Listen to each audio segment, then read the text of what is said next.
유진 피터슨 메시지 로마서 7장에서 8장. 두 길 사이에서 신음하는 삶. 친구 여러분, 여러분은 내가 하는 말을 이해하는 데 어려움이 없을 것입니다. 여러분은 율법에 대해서라면 박식한 전문가들이기 때문입니다. 여러분이 잘 알듯이 율법의 적용과 효력은 살아있는 사람에게만 해당됩니다. 가령 아내는 남편이 살아있는 동안에는 법적으로 남편에게 묶여있지만 남편이 죽으면 자유로워집니다. 만일 남편이 살아있는데도 다른 남자와 산다면 이는 명백한 간음입니다. 하지만 남편이 죽는다면 그녀는 아무 양심의 거리낌 없이 자유롭게 다른 남자와 결혼할 수 있고 누구도 이의 제기를 할 수 없습니다. 친구 여러분, 여러분에게 일어난 일이 바로 이와 같습니다. 그리스도께서 죽으셨을 때 그분은 법에 얽매여 있는 삶 전체를 자신과 더불어 끌어내리시고 그것을 무덤으로 가져가셨습니다. 여러분으로 하여금 부활 생명과 자유롭게 결혼할 수 있도록, 그래서 하나님을 향한 믿음을 자녀로 낳을 수 있도록 하셨습니다. 우리가 옛 방식대로, 다시 말해 우리 마음대로 살았을 때는 옛 율법 조문에 포위당한 채 죄에 거의 속수무책이었습니다. 그럴수록 우리는 더욱더 반한적이 되어갔습니다. 그런 삶에서 우리가 내어놓은 것이라고는 유산과 사산이 전부였습니다. 그러나 더 이상 죄라는 포갑적인 배우자에게 묶여있지 않고 그 모든 포악한 규정들과 계약 조항들로부터 자유로워진 우리는 하나님의 자유 가운데 자유롭게 새로운 삶을 살 수 있게 되었습니다. 아마 이런 질문이 나올 수 있습니다. 율법 조문이 그렇게 나쁜 것이라면 죄와 다를 바가 없다는 것이군요. 아닙니다. 분명 그렇지 않습니다. 율법 조문에는 나름의 정당한 기능이 있습니다. 만약 옳고 그름에 대해 안내해주는 분명한 지침이 없었다면 도덕적 행위는 대부분 어린 짐작에 따른 일이 되고 말았을 것입니다. 탐내지 말라는 딱 부러지는 명령이 없었다면 아마도 나는 탐욕을 마치 덕인 양 꾸며댔을 것이며 그러다가 결국 내 삶을 파멸시키고 말았을 것입니다. 여러분, 기억 못하십니까? 나는 너무도 잘 기억합니다. 율법 조문을 처음 시작할 때는 대단히 멋진 것이었습니다. 그러나 그 다음 어떻게 되었던가요? 그 명령을 제가 왜곡하여 유혹이 되게 만들었고, 그래서 결국 금지된 열매라는 것이 만들어졌습니다. 율법 조문이 나를 안내해주는 것이 아니라 도리어 나를 유혹하는 일에 사용되어 버린 것입니다. 율법 조문이라는 장신구가 붙어있지 않을 때에는 제가 그저 따분하고 생기없어 보였을 뿐 나는 그것에 별 관심을 기울이지 않았습니다. 그러나 제가 율법 조문을 가져다가 장신구로 삼고 자신을 꾸미자 나는 그것에 속아 넘어가고 말았습니다. 나를 생명으로 안내해야 할 그 명령이 도리어 나를 넘어뜨리는 일, 나를 곤두박치게 하는 일에 사용되어 버린 것입니다. 이런 식으로 죄는 생기가 넘치게 되었으나 나는 완전히 생기를 잃고 말았습니다. 그러나 율법 조문 자체는 하나님께서 상식으로 여기시는 것으로서 각 명령은 모두 건전하고 거룩한 권고입니다. 나는 여러분의 다음 질문이 무엇인지도 알고 있습니다. 율법을 좋은 것이라고 하면서 왜 우리가 그 좋은 것을 의지해서는 안 된다는 것인가요? 선도 악처럼 위험하단 말입니까? 이번에도 대답은 그렇지 않다입니다. 죄가 다만 자기가 잘하기로 이름난 일을 했을 뿐입니다. 다시 말해 죄가 선한 곳에 숨어들어가 나를 유혹하고 나로 하여금 나 자신을 파멸시키는 일을 하게 만든 것입니다. 죄는 하나님의 선한 계명 속에 숨어서 자기 혼자 할 수 있는 것보다 훨씬 더 큰 해악을 끼칠 수 있었습니다. 이런 반응도 나올 수 있을 것입니다. 하나님의 명령은 다 영적입니다. 하지만 나는 나 자신이 영적이지 못하다는 것을 압니다. 당신도 같은 경험을 하지 않나요? 예, 그렇습니다. 나는 나 자신으로 가득합니다. 정말 나는 오랜 시간을 죄의 감옥에 갇혀 지냈습니다. 내가 내 자신에 대해 이해하지 못하는 것이 있습니다. 나는 늘 결심은 이렇게 하지만 행동은 다르게 합니다. 나 자신이 끔찍히도 경멸하는 행동들을 결국 저지르고 맙니다. 이처럼 나는 무엇이 최선인지를 알아서 실천에 옮길 수 있는 사람이 못 됩니다. 내게는 분명 하나님의 명령이 필요합니다. 사실 내게는 명령 이상의 무언가가 필요합니다. 율법을 알면서도 지키지 못하고 내 속에 있는 죄의 세력이 계속해서 나의 최선의 의도를 좌초시키고 있다면 분명 내게는 다른 도움이 필요한 것입니다. 지금 내게는 있어야 할 것이 없습니다. 나는 뜻을 품을 수는 있으나 그 뜻을 행동으로 옮길 수는 없습니다. 나는 선을 행하기로 결심하지만 실제로는 선을 행하지 않습니다. 나는 악을 행하지 않기로 결심하지만 결국에는 악을 저지르고 맙니다. 나는 결심하지만 결심만 하지 행동으로 이어지지는 않습니다. 내 내면 깊은 곳에서 무엇인가 잘못된 것입니다. 그래서 나는 매번 패배하고 맙니다. 이는 너무도 반복적으로 일어나는 일이어서 충분히 예측할 수 있습니다. 내가 선을 행하기로 결심하는 순간 벌써 죄가 나를 넘어뜨리려고 와 있습니다. 내가 정말 하나님의 명령을 즐거워하지만 내 안의 모든 것이 그 즐거움에 동참하는 것은 아니라는 사실 또한 분명합니다. 내 안의 다른 부분들이 은밀히 반란을 일으켜서 가장 예상치 못했던 순간에 나를 장악해버립니다. 내가 할 수 있는 일을 무엇이든 해보았지만 결국 아무 소용이 없습니다. 나는 벼랑 끝에 서 있습니다. 이런 나를 위해 무엇인가 해줄 수 있는 이 누구 없습니까? 정말 던져야 할 질문은 바로 이런 것이 아닙니까? 감사하게도 답이 있습니다. 바로 예수 그리스도께서 그 같은 일을 하실 수 있고 또 하신다는 것입니다. 마음과 생각으로는 하나님을 섬기고 싶어 하지만 죄의 세력에 끌려 전혀 엉뚱한 일을 행하는 우리의 모순 가득한 삶 속에 들어오셔서 그분은 모든 것을 바로 세우는 일을 행하셨습니다. 8장 성령께서 주시는 그리스도의 생명. 메시아이신 예수께서 오심으로 마침내 이 치명적 딜레마가 해결되었습니다. 우리를 위해 오신 그리스도의 임재 속에 들어가 사는 사람들은 늘 먹구름이 드리운 것 같은 암울한 삶을 더 이상 살지 않아도 됩니다. 이제 새로운 힘이 움직이고 있습니다. 그리스도 안에 있는 생명의 성령이 세찬 바람처럼 불어와서 하늘의 구름을 모조리 걷어주었습니다. 죄와 죽음이라는 잔혹한 폭군 밑에서 평생을 허덕거려야 했을 여러분을 해방시켜 주었습니다. 하나님께서 자신의 아들을 보내셔서 문제의 급소를 찌르셨습니다. 그분은 우리의 문제를 자신과 동떨어진 문제로 취급하지 않으셨습니다. 그분은 아들이신 예수 안에서 친히 인간의 처지를 떠맡으시고 진창 속에서 씨름하고 있는 인류 안으로 들어오셔서 문제를 단번에 바로잡아 주신 것입니다. 그동안 율법 주문은 이런 일을 해낼 수 없었는데 균열된 인간 본성으로 인해 그건 역시 허악해졌기 때문입니다.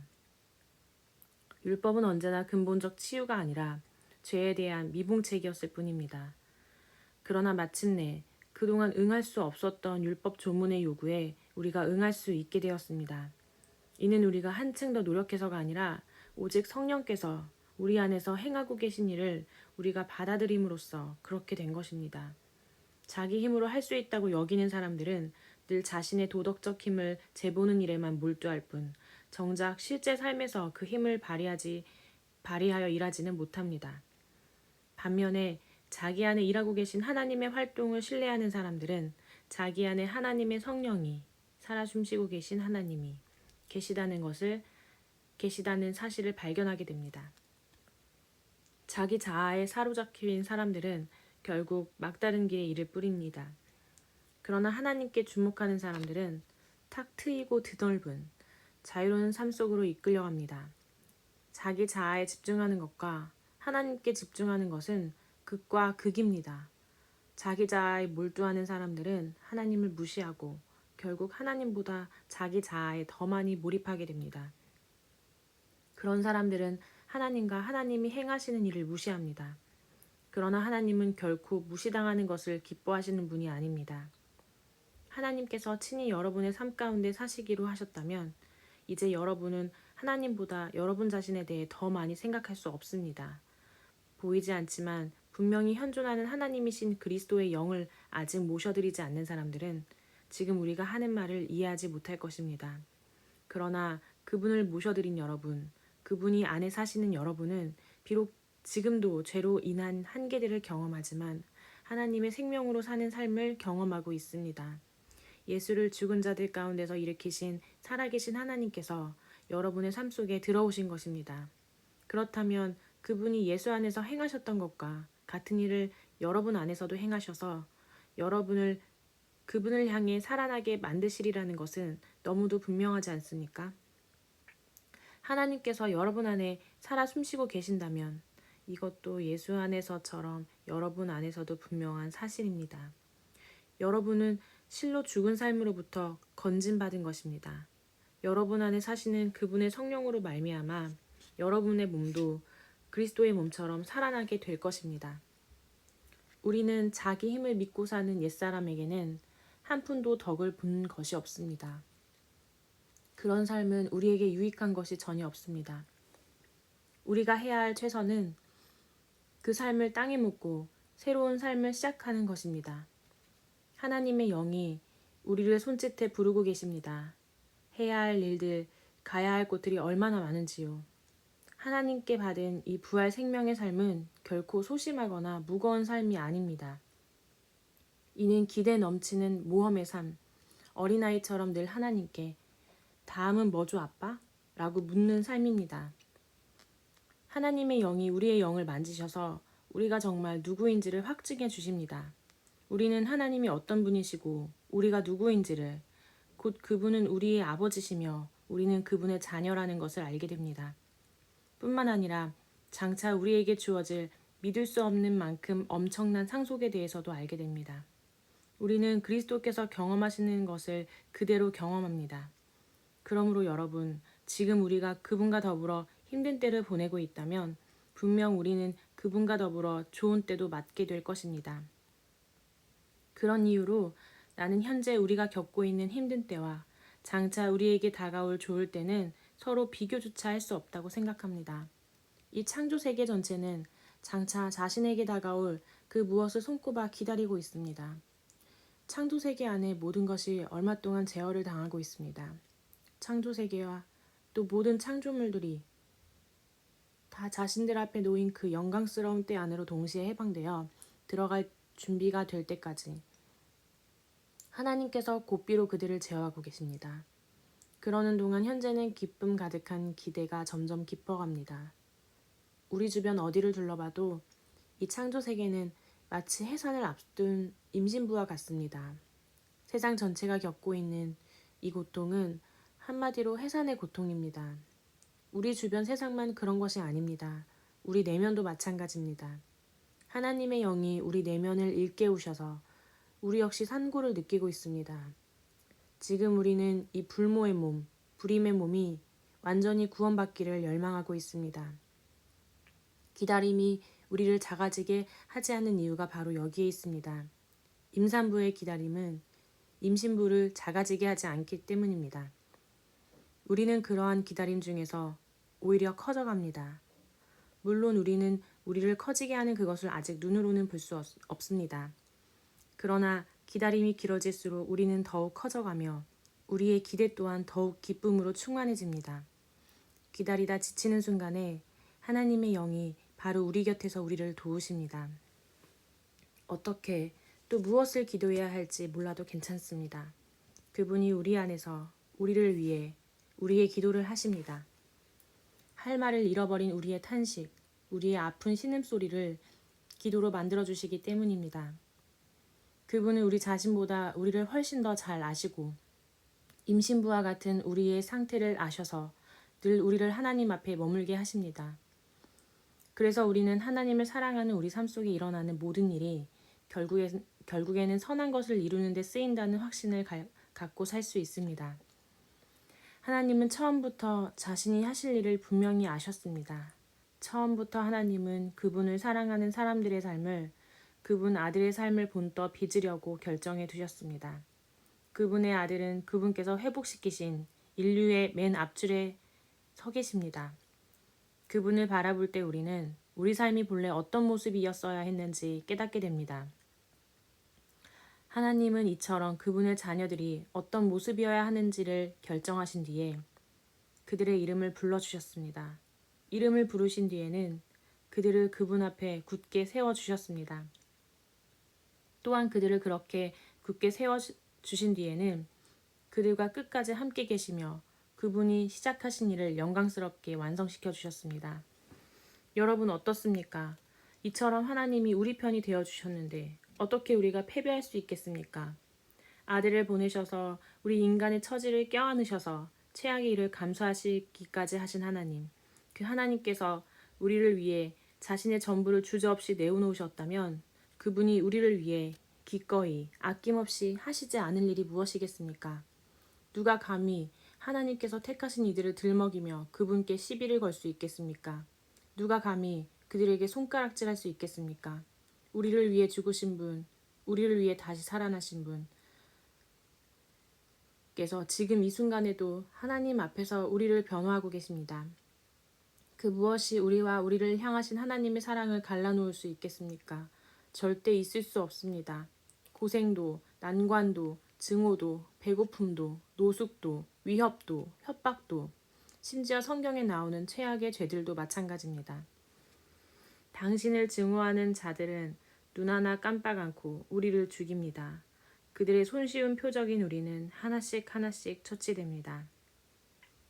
그 무엇도 우리를 동요시키지 못합니다. 예수께서 우리를 사랑하시기 때문입니다. 나는 절대적으로 확신합니다.